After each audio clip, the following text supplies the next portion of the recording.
婚礼是生命中最重要的里程和美好的记忆。1年1度的客家蓝山婚礼脚步近了，预计今年的11月20号闪亮登场喽。今年我们首次举办客家蓝山礼服的竞赛，邀请全国的设计师及设计系的学子们一起来参与设计独一无二的蓝山礼服。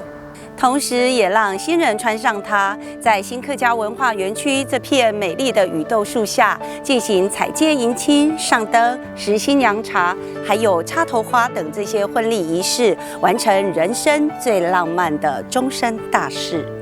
自2013年开始办理客家婚礼，这8年来共有280对的新人参加，并受到满满的祝福。2021客庄12大节庆客家婚礼，爱在高雄，100年好合。高雄市政府客家事务委员会诚挚地邀请您和另一半报名来参加哦。我们将献上幸福圆满的祝福，赠送新人万元好礼及精美的纪念品哦。预约幸福甜蜜的新里程，有请共下来体验我们等阵的高雄客家婚礼，家家来报名哦。